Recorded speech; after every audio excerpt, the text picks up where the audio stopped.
Discover the brain-first approach to recovery with Emergo Academy and join our Recovery Club. Surround yourself with a supportive community free of guilt and shame and gain access to coaches and recovery experts with lived experience. Dave and Susan Kenney, co-founders of Emergo Academy, have developed these methodologies over the last 15 years. And as a member of the Recovery Club, you get exclusive access and resources to achieve your recovery goals and relieve the suffering. Stay up to date with live group meetings, Emergo TV updates, and 24/7 access to the private Recovery Club. Visit emergoacademy.com and join the Recovery Club today.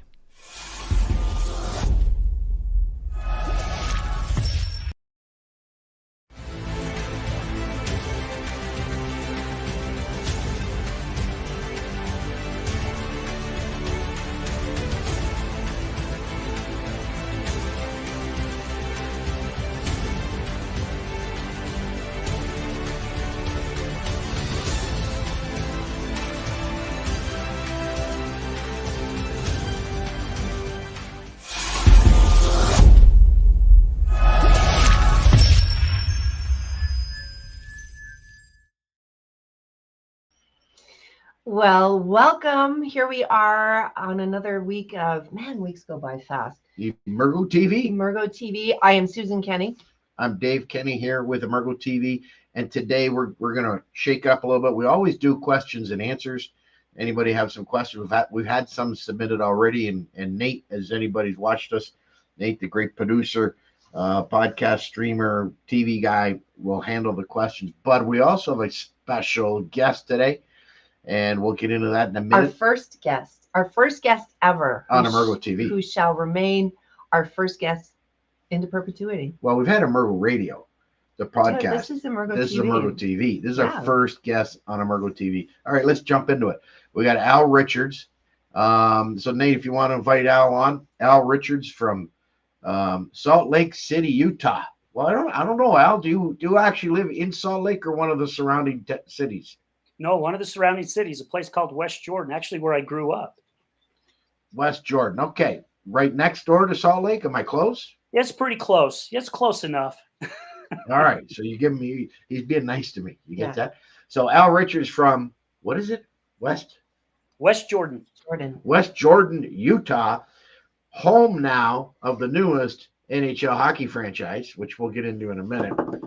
And but Al's a great guy. We've come to know him, and Al has had a lot of experience, lived experience in the world of addictions, but and more so in recovery even.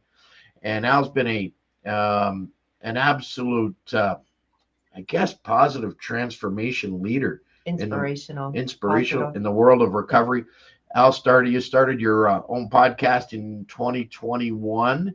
The Other Side of Addiction podcast. We've been blessed to be and lucky to be a guest on there twice, actually.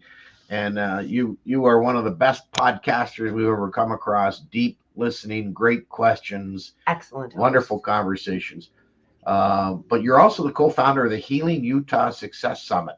I didn't know you were one of the co-founders. That's news to me today. So you and a friend of Mallory Roosh, yeah, had a dream of holding an event that would inspire and educate those in recovery and families. And in August of 2022, you held your first ever event in St. George, Utah. Since then, you've done 2 more summits, and I know you have one coming up this fall as well. So anybody interested in attending or maybe even participating, reach out to Al, and he can tell you more about the Utah. Maybe we can talk about that, the Utah, the Healing Utah Success Summit. And Al started ARC, Addiction Resilience Collective Network Group, in February of last year or this year? No, last year. February 2023. So in other words, Al has fully embraced this world of recovery in every possible way. Welcome, Al. Thank you. Thank you guys so much for giving me this opportunity to be your very first guest. I'm very honored. So tell us just quickly, why do most people who ever come across in the world of recovery have a personal story? Just real short in a minute. I don't want to get too far down that rabbit hole, but real short in a minute. what's your personal connection to this wonderful world of recovery? Well, my own personal story, really quick, was an 8-year battle, or I guess I should not just say addiction, every Friday and Saturday night with alcohol and cocaine. That was my release. That was my chance to escape the stress that I had due to a very, very stressful job. Matter of fact, I hid the cocaine so well the first 3 years I dated, who is now my ex-wife. She had no clue I was even snorting cocaine. She knew I was drinking, but she had no clue. And it just wasn't something that affected me like the way it affects other people. But really, what really got me started with all this is I lost my job of 24 years because of the addiction, because I failed a UA. But as I was coming out of it, deciding to work on me and what I wanted to do with my life, which I did have no clue what I wanted to do, my wife fell into alcoholism. And I stood by her side for eight plus years. And being on the other side of that addiction was something that I thought I knew all about. And I really didn't know anything. And that's what started this whole thing, in all honesty.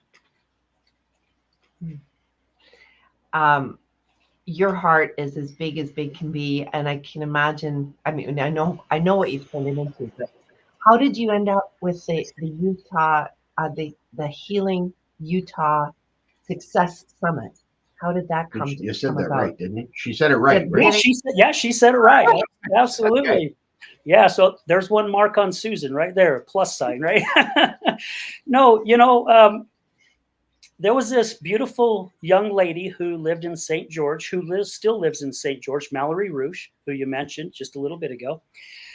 She was asking about some addiction stuff down in St. George, and somebody mentioned my name. Mm-hmm.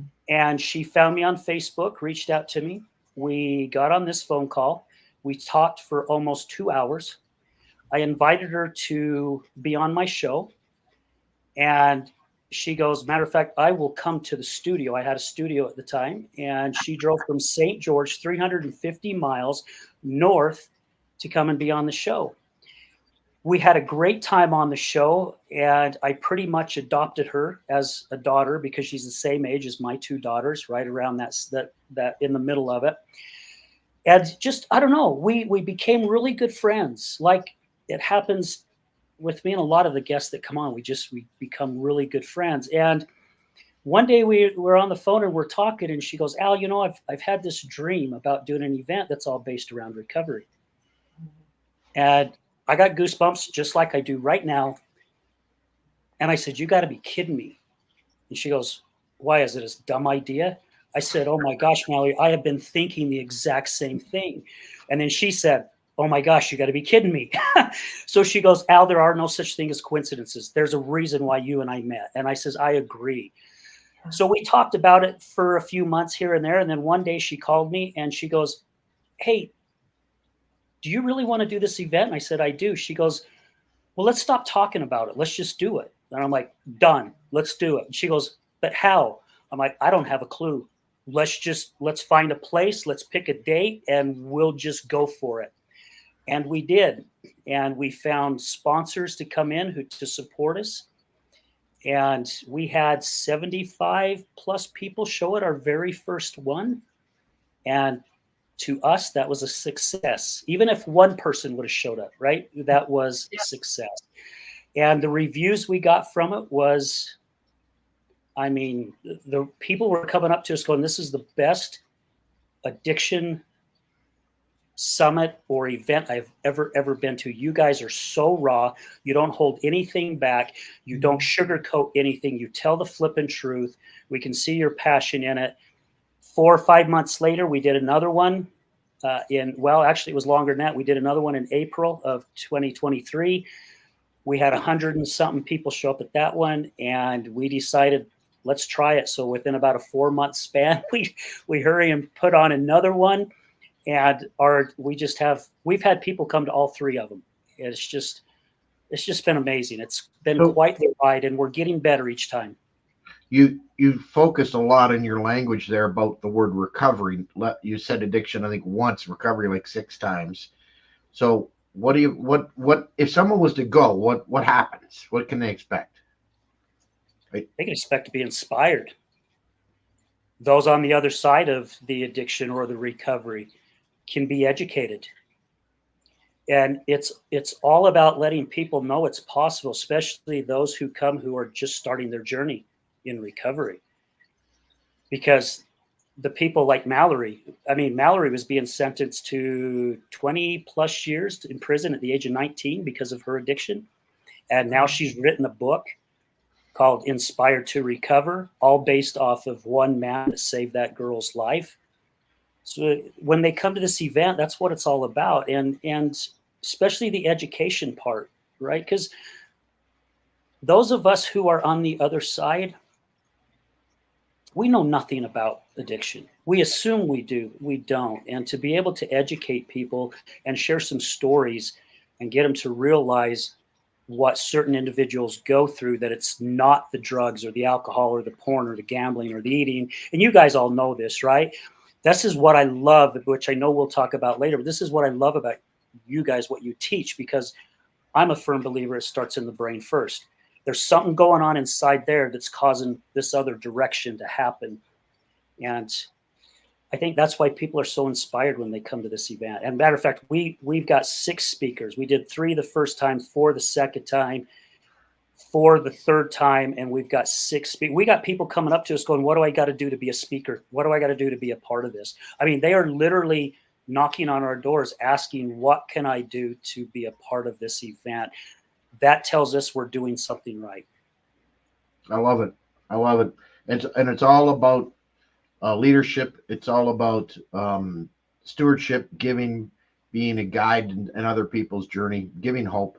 And that's what your podcast does too. We talked about that in your podcast. Mm-hmm. Your podcast, The Other Side of Addiction podcast, which is a great podcast. That's all about giving people hope. Yeah. Yep. That it definitely is. You know, when I first started the show, about 4 months in, I actually went to my producer and I said, I don't know how much longer this show's going to go. And he goes, why? I'm like, because people are coming on and really their stories are the same.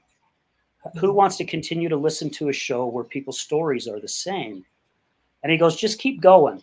And we literally started picking up. We went from 1 show a week. Within about 7 months, we ended up having to do 2 shows a week. And it took me probably another 2-3 months before my light bulb finally went off.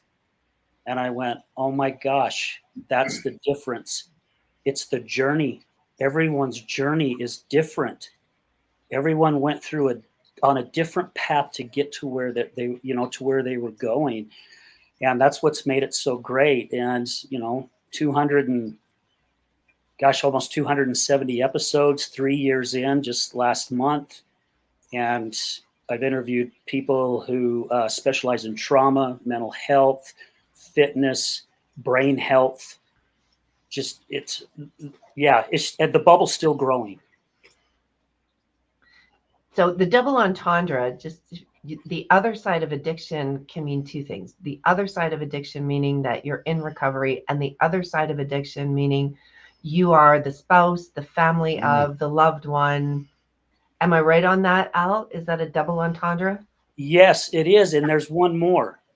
Okay. Because those who are in recovery are trying to get to the other side of addiction. So it all kinds of I like fits. it. Yeah.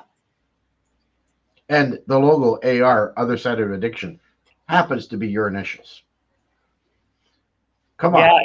Yeah, I'm glad you brought that up, Dave. This is kind of a funny thing because, yes, the whole purpose of AR was because I'm very well known in the community with all the networking and everything as Al Richards. Everybody knows Al Richards with the white cowboy boots because I usually wear my white cowboy boots to all networking events. And sometimes if people forget my name, they don't ever forget my cowboy boots. Anyway, I'm doing a show one day, and it was a good friend of mine. He's on the show, and we're doing a commercial break. And he goes, Al, I've been meaning to ask you, does AR stand for addiction recovery? I went, oh my heck, I never thought of it that way. So now when people say, what does AR stand for? I says, Al Richards or addiction recovery. Take it how you want to take it. All right, with that said, we're going to take a break here. and we'll come back and we're going to learn a little bit more about Al, his story, his podcast, and his journey in helping others. Stay with us. And while we're on the commercial break, smash the like button, subscribe, join us. I love hitting smash or saying that. All right, Nate, take it. Discover the brain-first approach to recovery with Emergo Academy and join our recovery club.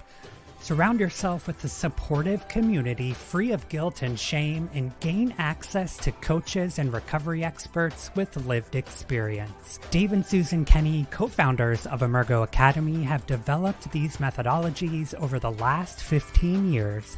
And as a member of the Recovery Club, you get exclusive access and resources to achieve your recovery goals and relieve the suffering. Stay up to date with live group meetings, Emergo TV updates, and 24/7 access to the private Recovery Club. Visit emergoacademy.com and join the Recovery Club today.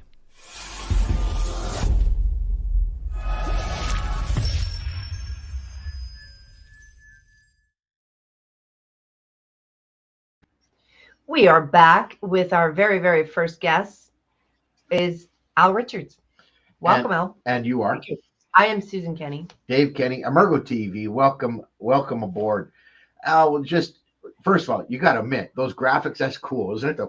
Yeah, I love it. It is really great. Okay, we're always doing it here at this end, and we've seen it up hundreds of times. So you wanted to ask Al?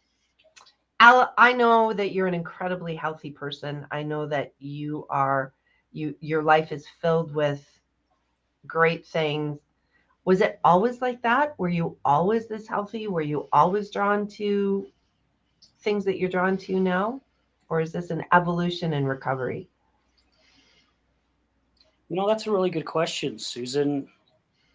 I've always been into fitness, played a lot of sports at a young age, especially baseball. And then when my dream of being professional kind of went to the side, I was offered a scholarship for soccer to BYU, and just being young and dumb, I didn't want to go to BYU, so I refused it. I always got into bodybuilding and lifting, working construction, and not really much eating too healthy. I did compete in bodybuilding in my mid-30s, which was really cool and a great experience. However, when I got into my late 30s, into my mid-40s, again, the stress of the job, everything I just started going that wrong direction, with drinking and snorting cocaine every Friday and Saturday night. I didn't do anything during the week. I was focused on my job, only on the weekends. By the time I lost my job, Susan, it was July of 2009. I weighed 198 pounds, double chin. If I looked down to see my feet, I couldn't see my feet. I had never, ever weighed that much in my life. And when I was trying to figure out what I needed to do to change who Al Richards was as an individual, the only thing I knew was fitness. That was the only direction I knew where to go. And I got a mountain bike for Christmas, that past winter, and jumped on the mountain bike and rode around the block. And I don't know, within 3 or 4 months, I was doing 5-6 miles, and I started losing the weight. And finally, after we lost our house, we moved in at the basement of a friend's house for a couple of years till we finally could get into an apartment. And I started hitting the gym there at the clubhouse to where I could finally get money to join a fitness club, and went Monday, Wednesday, and Fridays for a little bit. Did that for about 3 or 4 years, and then upped it to 5 days a week. And that's where I've been for the past, oh my gosh, I would say probably the past 10 years. I've been going to the gym consistently. I had to quit playing ball because I've blown my shoulders out too bad. I can't even throw a ball anymore. So I took up hiking so I could be out in the wilderness. You guys have seen some of my videos while I'm out in the wilderness. And yeah, so I'm this and really being a part of this, the recovery community has really boosted it. I think it's gone, well, I don't think, I know it's gone past a level that I've never been at before. And a lot of it has also been because of people that I've interviewed. They've inspired me. So, but Al, a lot of people thinking, maybe contemplating or thinking about, well, or maybe people are saying they're drinking too much or using, and they're like, they're not really sold that they need to change. And part of the hesitation is they feel like they're going to lose their life, they're going to lose their freedoms, they're not going to be fun anymore. What is your experience? What would you share with somebody who says that? I'm going to be honest, just how I would say it right now. That's BS, because your life ends up being better. I mean, it really does. What you think you are losing that's keeping you there, no, you need to lose it, because your life completely changes. And you watch so many of my episodes on the show, you will have guest after guest after guest say that exact same thing. And they've even said what you just said, Dave. They said that was one thing they were afraid of. They were afraid of losing friends. They were afraid of losing the life that they had, but yet they were miserable. So why would you want to hang on to something that's making you so miserable? That's Al, that's an excellent question. And you're right. A lot of people don't see it. We used to say this in the recovery program when we ran it. If you are looking at what you're about to lose, give it up. But if you focus on what you get, well, that's a completely different energy. Well, here's what I saw. About 2 weeks ago, you put out a video and you'd gone for a hike Sunday morning or Saturday morning, like at 7 a.m, and you went for a hike. You hadn't reached a waterfall, but you're heading to some waterfall. But the emotion that you stopped and you were talking about, first of all, you just sense the nature around you, which you were describing, a river. I think there was there was wild turkeys near you in the path. Yeah. But then you stopped and talked about the experience there and your granddaughters and your family and your gratitude. Your heart just exploded with love. And I said to you, that is living recovery. Mm-hmm. And that's a part that people don't understand. And when they say everybody drinks, no, the guy who's going out on the trail at 7 a.m. ain't drinking and drugging at night. The people you hang out with might be, but there's a whole nother world. Yeah. Yeah. You know, and you said a key word, Dave, the gratitude. Yeah. You know, to be able to wake up. This is how much that I really appreciate it, because I get emotional when I talk about it, right? Yeah. The gratitude is beyond measurable. I mean, it seriously is. Life completely changes in so many different ways for you, and the right people come into your life. You know, I have had certain people that they're no longer in my life. I'll still talk to them if they call me or whatever. I'll still be pleasant. I'll still speak with them. However, they're not the people I want to hang with. Right. I want to hang with the people who inspire me and uplift me and hope that I do the same for them, because life is so much better. I mean, I was scared to lose my weekend cocaine and alcohol. Heck, I did it every weekend for 8 years. It was my life. However, I knew the direction it was taking me was not going to take me where Al wanted to go. And I was stuck. I was stuck in my job. I got to where for the first time in the last 6 months of my job of 24 years, I didn't like it anymore. I couldn't handle going into work anymore. I couldn't deal with the stress anymore. God did me a favor, by me losing that job. And I prayed about it. And I even joke, I'm like, well, you got quite the sense of humor. That's not what I'm asking for. However, he knew the path he was going to put me on, and it's exactly where I'm at right now. Right. When you say, you talk about your life. Oh, Amber says gratitude. Thank you, Amber. I love you, girl. So you talk about having a better time. So years ago, Dave and I went to an all-inclusive in Jamaica. Oh, yeah. So funny story, on the way from the airport to the resort, which was on the other side, it was a sandals resort. Dave fell asleep because it had been a full day of travel. And we're in a taxi cab. Yeah, the taxi cab. It's like a van, but taxi cab van. On the way there is trying to sell me weed. And I'm like, no, there's going to be no sale here. It's not happening. Oh, but you're in Jamaica and it's the best, and be on holidays. And I was like, no, really. No, if you knew what I do. And he turned out to be, remember, he was head of police before he was. He was the former chief. He was former chief of police.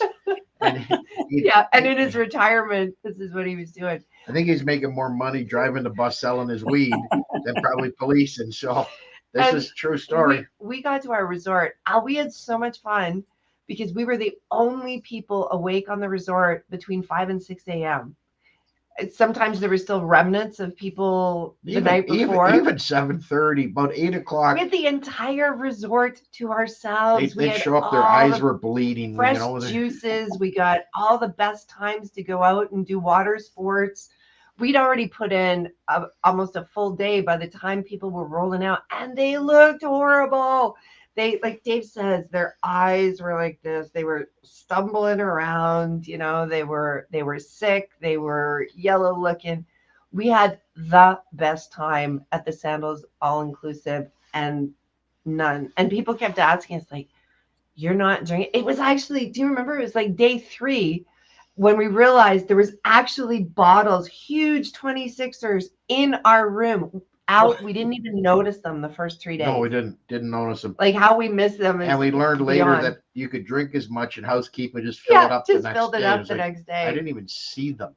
But wow. But that's the level of recovery, is that, you know, you begin to see things that you're looking for. Yeah. And what we're looking for are very different things. Typically when we go to a hotel, we ask them to clear out the mini bar because we want the fridge before for food. we arrive. Yeah, because we bring our own great food. So Al, if you could suggest to one person, one thing to a person who is maybe either in recovery but struggling and hanging on by the fingernails, or somebody new into recovery, do you have one thing that you would recommend? Yeah, call me. That's Coach Al right there. We're gonna get into that. You guys were my teachers, so Al is one of the newest graduates of our international certification of crisis and recovery coaches. Great post on the social media. Saw that, and I love the way you announced it. And you got massive shutouts from the world. Yeah, I was keeping a secret. Now I need to tell everybody. Yeah. So we'll come back. We'll get into that in a few minutes, but it just sounds exciting. And regarding the Healing Utah Success Summit, how does somebody find that if they're interested? You know, we have a Healing Utah Success Summit Facebook page. You can find it. Also, if you go on YouTube, type in the Healing Utah Success Summit, and one of our videos is there, which the video still to this day, the video was done 3 years ago. So I still get tears in my eyes. It's crazy. And I think we cover what the event is all about in that video. Beautiful. And you let Canadians come down? Can people from Calgary come down, Al? Come on. Well, heck yeah, of course. Of course. All right. And how do people find the Other Side of Addiction podcast? You know, we're on all the platforms. However, I'm really behind on like the Spotify and Podbean, but there are a lot of shows on there. You can find us again on YouTube and Facebook. Just punch in AR, The Other Side of Addiction, and my face will show up, and the green and blue logo. The camera's kind of weird, but yeah, you'll see the logo there. I should have worn my T-shirt he sent us. Man. Yeah, we should have done Mine's in the wash. I wore it on the weekend. So Nate's going to take us into a break. When we come back, I want to talk to you more. We want to talk to you more about the course, the certification, and we have not asked you any questions about how it was for you. So I'm curious. Okay. All right, Nate, take us away, Nate. Hey there, are you enjoying this live stream? Well, I'm the one that helped Dave and Susan bring Emergo TV to life, and I could help you do the same. My name's Nate Kelly, and I'm the founder of Pod Studio, a full-service podcast production and coaching company. I took my first podcast, The Sobriety Diaries, from launch to the top 3% globally in the first 90 days, and I've created this framework to help you achieve the same.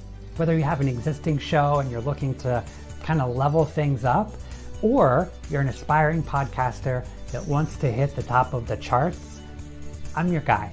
Head over to podcastnate.com and book a discovery call so we can talk about your goals and develop a personal plan to launch your podcast, your webcast, your live stream, your social media live event. It's all about unleashing your voice and amplifying your impact. Again, podcastnate.com, book a discovery call, and I'll see you soon.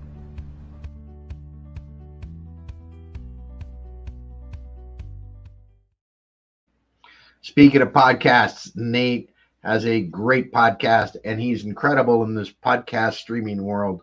So anybody interested in that, a big shout out to Nate. We love working with Nate. Nate is behind the scenes. He's always there. He's always and he's got his own podcast, and we met him through his podcast. Yep, we were a guest on his pod. See, be a guest on podcasts. You make the best friends. Yes. We met Al. We met Nate. So Al, I want to switch gears a little bit. Emergo Academy, which is the home of Emergo TV. Emergo Academy has an 8-week international certification to become a crisis and recovery coach. And it is the #1 in-demand opportunity or specialty for coaching globally, because more and more people are struggling with addictions and mental issues, and they're in crisis and family issues, and there are not enough coaches to go around. And so it is the #1 in-demand coaching specialty in the world. And you are a recent graduate of our program. You did the 8-week program. Some of it you did live, some of it you got caught up by watching the recordings. So first of all, what was your experience like taking the crisis and recovery coaching certification program, Al? You know, I think I reached out to you guys after the first class, and I was able to be on the first class live because it was raining that day or snowing, I don't remember, and I was able to be on. You know, after I got off, I was scratching the back of my head going, oh my gosh, I put my feet in some real deep dung here because this is way past me. And I remember reaching out to you guys, and you said, Al, you've got this. You'll catch on, believe me. And I think you guys even said, look, you're already halfway there because of what I do with the show. The round table a few days later was really good. I started feeling a little bit more comfortable. I happened to be on the live show for the second one, or the live training on the second one. And I started getting goosebumps because the way that you guys started to explain things and the fun that we all had, you guys make it a lot of fun.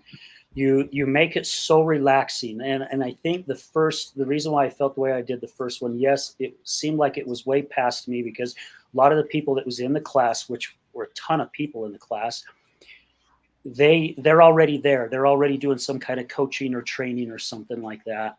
But then also, I think I just wasn't allowing myself to relax. And once I did, it really started opening up. And you know, the step-by-step that you guys go through, and you speak in terms for Al Richards to understand, which I'm very grateful for.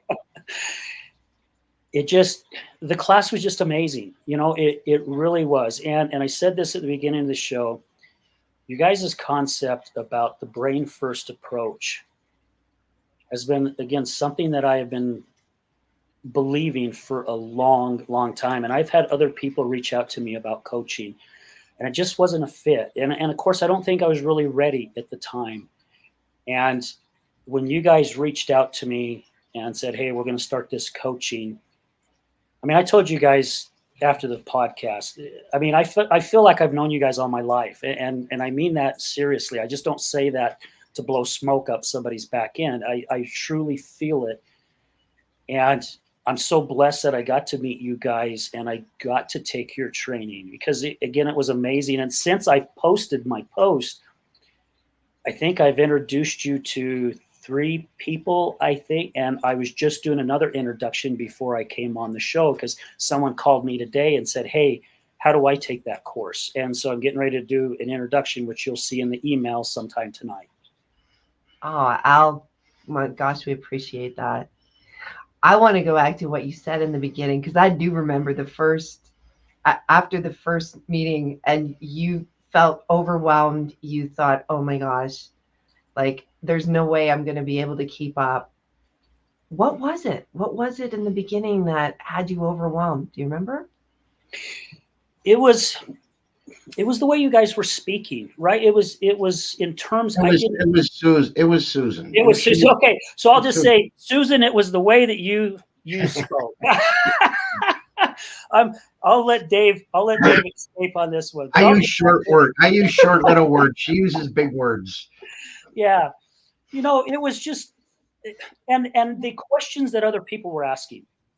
There was, I think, over a dozen people in that first class.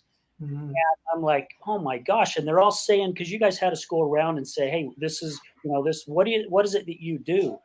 And as each person was going, I'm going, yep, that's not me either. It's like, oh, they got experience. And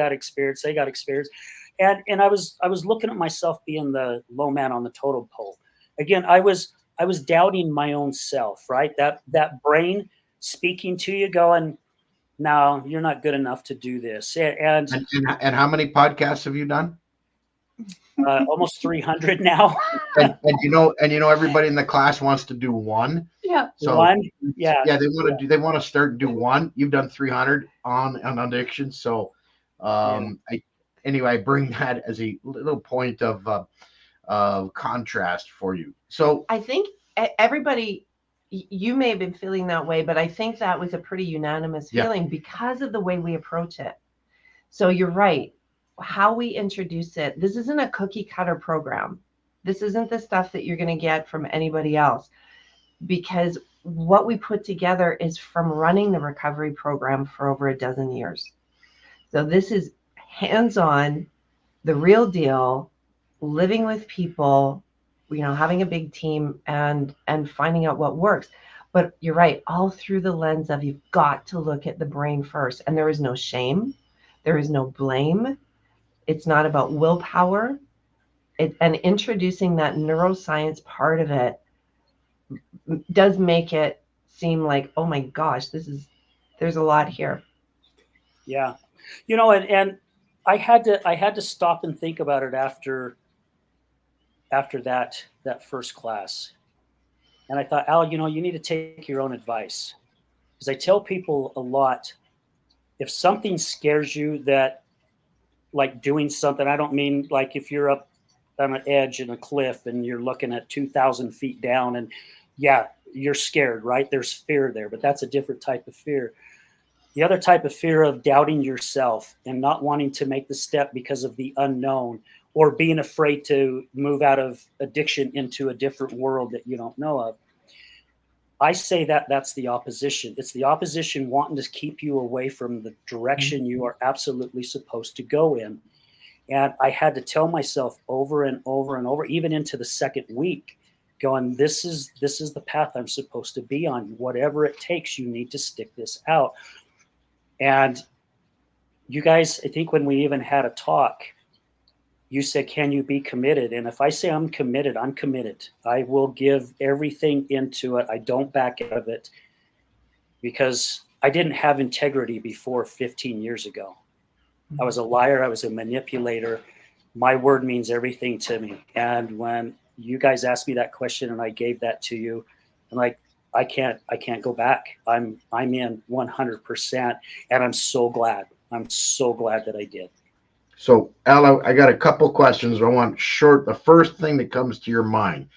So one of the things we do is we teach our coaches models to use with your clients. And we taught, I don't know, I'm sitting here thinking there's 8 models, 10 models, the red line, green line, which you know what that is, and the iceberg model. There's the Eisenhower model. There's so many models. The victim drama boxes. There's the triangles with the victims. Of all the models, did you find the models helpful? Absolutely.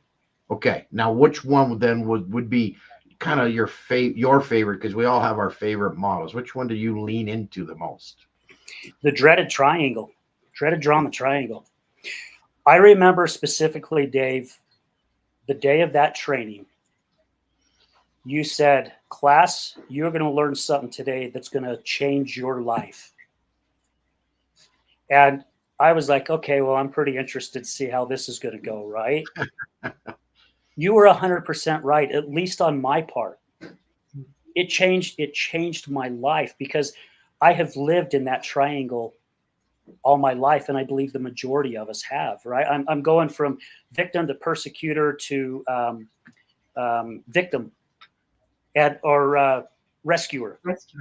Yeah. So I'm constantly doing this all day long, and I've done it all my life. And it's so crazy, because after that training, I was at the gym, and I have my earbuds in, but I remember turning them off because I was talking with somebody, and instead of turning them back on, I went right back to my workout, and I heard someone behind me talking with somebody else. And the first thing that came to my mind, which is crazy, I'm like, oh man, aren't they the victim? And then I stopped myself and went, oh my gosh, did I just really say that? Holy cow. Because of the training that you guys give us in the way that you put it. And it's something I'm still working on to this day. I have lived my whole life in that bottom triangle, and I'm doing everything I can to get myself on that top. And it's just that consistency, right? Paying attention to what the brain's telling us and paying attention, and it's working. It's working. I can actually now stop myself when I'm getting ready to be the victim. What's the one thing, one method, technique, skill, tool out of the coaching certification program that you learned that's helped you either as a coach or your podcast or just you individually? Empathy, deep listening. Tell me more. I've been a person who I'm good at listening with certain things, and I'm good at listening up to a certain point, very short bursts. And then my mind's off going somewhere else. And also to have that empathy for other people and understanding what they're going through. And it's really changed me. I'm going through there's some personal stuff that's in my life right now that is really helping me get through it because of what you guys have taught. That's very cool. I'm honored. You got a question before we wrap up with Al? Yeah, where can people find you to be their coach? Because you and I have talked about what your program is going to be like and what you're going to share. And I told you when we were putting it together, I am so excited for people. So how do they find Al Richards coach? Email me. Email Mr. and that's Mr. Al Richards with an S, ALRICHARDS @gmail.com. You can find me on Facebook under Al Richards. You can find me on Facebook under what's my podcast? The Other Side of Addiction. Yeah, you can find me on The Other Side of Addiction. You can find, guys, just look on social media. You'll find me. Or reach out to us, because we've got Al and a whole roster. I have one last question. Somebody was to call you today and say, I'm thinking of taking the 8-week certification course to be a crisis and recovery coach with Emergo Academy. Serious question. So someone wants to know, should they take it and why? What would you share with them? Yes, take the course. Absolutely. And the reason why is because it'll change you. See, I'm doing my best to slow down on the question because the emotions are kicking up. Seriously, it will change your life. It really will. And I'm excited for myself as well as for people who I'm going to have the honor of coaching. As things go and you start progressing, there's no other way that life can't get better. No other. You're definitely not going to go backwards. You're going to continue to just platform to one, to the next, to the next, to the next, because the platforms are endless. It's beautiful. All right, my friend. We value and thank you for your time, and we look forward to joining you in Utah during your summit. And if anybody's interested, you can reach out to Al, Healing Utah Success Summit, the Other Side of Addiction podcast, or find Mr. Al Richards at what email? Gmail.com. At gmail.com. Yeah. All right, Al. Love you, buddy. Bye, guys, love you too. Thank you so much for this opportunity. Thanks so much. Thanks. Discover the brain-first approach to recovery with Emergo Academy and join our recovery club. Surround yourself with a supportive community free of guilt and shame and gain access to coaches and recovery experts with lived experience. Dave and Susan Kenney, co-founders of Emergo Academy, have developed these methodologies over the last 15 years. And as a member of the Recovery Club, you get exclusive access and resources to achieve your recovery goals and relieve the suffering. Stay up to date with live group meetings, Emergo TV updates, and 24/7 access to the private Recovery Club. Visit emergoacademy.com and join the Recovery Club today.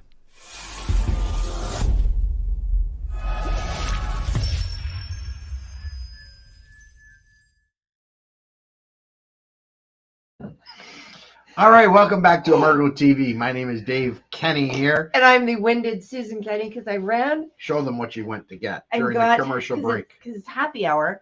I got my cucumber apple ginger juice. I just drank mine. Amazing. Isn't Al great? Love Al. God, I love Al. He's just got such a heart, and wonderful to have him as in our one of our graduates, and also in our coaches. And club. as a friend. Yeah, and a friend too. So, Nate's got some questions for us, and Nate, take it away, buddy. Can you help me with enabling my family adult son from his drinking and use of drugs? Can you help me with enabling? Oh, from enabling. Okay. I think it's somebody feels like an enabler. What do we call enabling? We actually call enabling rescuing. And rescuing, you're sending the message to somebody that they really can't do it themselves. So that is the first thing that somebody understands and hears, is that you don't believe that they actually have the ability to do anything on their own. This also comes to, I've never connected this before, entitlement, and young people feeling a sense of grand entitlement, and then adults and parents getting frustrated about that. But kids aren't born feeling a sense of entitlement. That comes from a rescuer, and somebody, a parent or somebody, continually rescuing somebody, making excuses, taking care of things, creates this sense of entitlement. Because the rescuer is taking away all consequences to all actions, and consequences to actions are a good thing, including in recovery for drugs and alcohol. So, somebody doesn't have money to pay their cell phone bill, but they got money to buy booze or drugs. And then you pay the cell phone bill. Well, you're supporting that habit, and there's no consequence. So that's one thing. And a rescuer is incredible at telling. They don't ask, they tell. And by doing so, you end up, a rescuer actually becomes very, very resentful in time, the feeling very used, and because there's lack of boundaries. And yet the number one thing is to help somebody leave the state of being a victim by no longer being a rescuer. So how can they leave rescuing? Yeah, so I want to take it a little more. We've all heard about boundaries. Everybody has heard about boundaries, probably ad nauseum, but it's being able to set a boundary for yourself as parents. So there's a hierarchy in the family, and sometimes with an adult child, the adult child pushes back on that thing, like, you can't talk to me like that, I'm an adult. But if somebody is dependent on you, then you are still the parents, you're still in charge, you still get to create boundaries. And boundaries are just what's okay, what's not okay in your home and in a relationship with you and your son. So you cannot stop somebody from using alcohol or drugs. Right? They are an adult. It's not like you can ground them, but you can create safe boundaries that honor what's okay for you, what's not okay. But then the big key to that is, what's the consequence? And the consequence is more important than anything else in this, because if it's just idle threats, you've got to stop doing this, I won't tolerate this anymore, but there's no, if you choose to do this, then this will happen. No, it's okay. If you want to do this, fine. Here's what happens. Right. If you do this, fine. Here's what happens. And you've got a good consequence and a not so good consequence. Those are results. Then you empower the individual to make the choice. It gets away arguing, gets away from fighting, and understand then that you are empowering them to make a choice, which is they're no longer the victim. They're responsible for their choices. So I hope that helps. Really, it's about, and if you want to watch somebody on boundaries, watch Brene Brown's teaching on boundaries. She does a beautiful job teaching that. And read Actualized Recovery. Yes. Because to understand our approach to addiction is very unique and different. Next question. Does trauma play a role in addictions, or is it genetics? Well, let's take the second question. Is it genetics? I'll give you the long scientific answer. No. It's not. Addictions is not related to genetics. Now, people who are raised in homes with a lot of addiction issues and drama issues and violence issues are more susceptible, more prone to actually following that. But that's because the brain has gone through a lot of trauma, and they've learned that when you yell, you do this, and so there's some patterning going on, but it's not genetics. So genetics are for anything, whether that's illness, whether that's addiction, anything else. Genetics are like the gun. Your environment and your lifestyle pull the trigger on anything. So how you, as Dave is saying, how you grew up is more important than your genetics when it comes to having a predisposition for having an addiction. So I want to spend some time. Does trauma play a role in addictions? Absolutely, yes. Mm-hmm. Now, where's trauma lay? Trauma actually lays in the brain, and this goes to the brain first approach to recovery, which is in our book, Actualized Recovery. That's the whole foundation of everything. It's a brain first approach. So trauma is like stress for a brain, and we all know engineering. Stress is an engineering term. Stress for a bridge can only take so much before it breaks and snaps. Anything in engineering can only take so much weight or so much stress before it breaks and snaps. The same thing with the brain. Trauma is like a virus to a hard drive of a computer as it is to the brain. It can cause the brain, because of stress, to go out of balance and freeze. And the brain is responding to trauma. It could be one significant event. It could be multiple events, and then one is just kind of the tipping point. Well, and that's an emotional trauma. Yes. There are chemical traumas, illness or hormonal. There is mental traumas, which is having something that's distressing for a short or long period of time.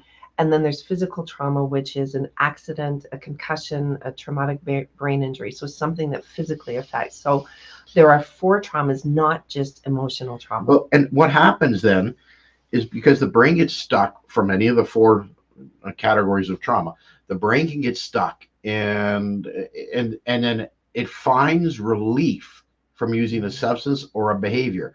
And that's why you can get addicted to gambling, which is a behavior, or marijuana or alcohol, because you're ingesting something, but it changes the brain and brings the brain relief. Then the brain says, oh, I liked what we did last Saturday, let's do it again. And then all of a sudden it becomes a habitual pattern, which again is a brain related thing. We can do that another time. You can be addicted to an angry outburst. And well, anger and drama gives your brain relief. Right. So that's what's going on about trauma. The brain is seeking relief, and substances or behaviors can sometimes bring great relief, and then they repeat the pattern, and then the addicted cycle happens. So yes, to trauma. It's short-term relief, and we want to look at brain function and provide long-term relief. Nate, anything else? My husband wants us to do an intervention for our 31-year-old son who smokes cannabis all day and has no job and lives in our basement. I am scared. Help. I wish we could actually interact in this question. I want to know what. Well, first of all, what's scary. First of all, if you really want some help, email us at hello@emergoacademy.com. That's hello@emergo academy.com. because this question may require a little bit longer than a couple minutes. Yeah. And we have great history, positive history in interventions. Now, an intervention just means to intervene in someone's behavior. What you see on TV is not how we approach it. It's not a threat. A good intervention comes from a place of love, and we've got acronyms about that. What is it? Long-term love, a long-term ownership of values for everyone. And you present that to your family member with some boundaries. So we will help you with. We can help you with that, and we've done some by coaching family members without even being there in present. But I want to get into the second part of that, the word cannabis. Oh, I knew you were going to go there. I knew you were going to jump into cannabis. What is cannabis? Cannabis is not a different plant. It is not a new plant that has been found. It is a marketing term. It has been rebranded, and marijuana has been rebranded. But marijuana is different now. Absolutely, it's different. It's high potency marijuana. Marijuana now is nothing like it was in the 70s with a 3% THC level. And some marijuana products, especially dabbing in oils, can be 99% pure, which causes a tremendous change in the brain. Which is why you have a son living in the basement, unable to do any sort of work, be able to take care of himself, because it is that destructive to the brain. So we can get into that later, but if you want more for your son or any family member, it's got to come from a place of love. But you've got to get clear on your family's values and have discussions with everybody in the family unit as to what that might look like. So I hope we could reach out and maybe we can help you. Not maybe, I know we can. Yeah. Do you believe I have to admit defeat or powerlessness? So do you believe I have to admit defeat or powerlessness? Short answer, no. Do you want to expound on that? Well, it's a myth. It's a myth in the world of addictions that you're powerless over something. And psychology teaches us that's not the case. So let's use the sciences here instead of these myths that have been passed down, and these statements that have been passed down. You're not powerless over anything. Now, if you do a line of cocaine, okay, you could be there. You're powerless then, or if you're a gambler, the horses are out of the barn. Yeah, if you're gambler and go to Vegas for a holiday and you put money on blackjack or pull the roulette wheel or push the button, I guess, whatever it is, sure.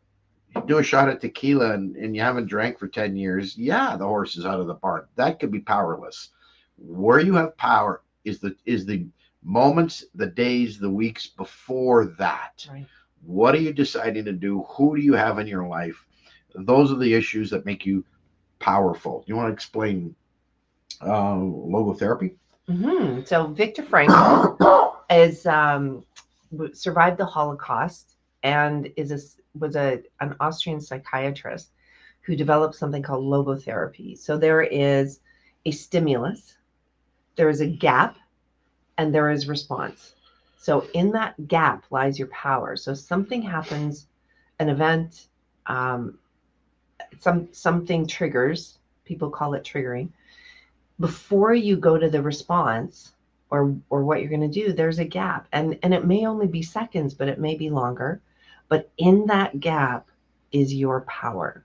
That's where you get the power of choice. You get to decide based on your values, based on what you want in your future, what you're going to decide to do. And there's lots of techniques that we teach our coaches that to really give something tangible to that gap. We will empower you as a coach and as an individual. You have power in choice. And the time for our choices has come to an end this week. So we're wrapping up. We're wrapping up. Because we had Al as a guest. It's like, I just feel like we're getting started. Just getting wound questions. Up, getting started. And anyway, smash the button, subscribe, like so us, share with friends. Incredible guests. Like more guests. Al Richards. We got some coming up. So join us every Thursday, 7 p.m. Eastern time on all these channels here, Facebook, YouTube, LinkedIn, all these places, wonderful places. Come join us, share with friends, and thanks for hanging out with us. Thanks, everybody. See you next week. Discover the brain-first approach to recovery with Emergo Academy and join our recovery club. Surround yourself with a supportive community free of guilt and shame and gain access to coaches and recovery experts with lived experience. Dave and Susan Kenney, co-founders of Emergo Academy, have developed these methodologies over the last 15 years. And as a member of the Recovery Club, you get exclusive access and resources to achieve your recovery goals and relieve the suffering. Stay up to date with live group meetings, Emergo TV updates, and 24/7 access to the private Recovery Club. Visit emergoacademy.com and join the Recovery Club today.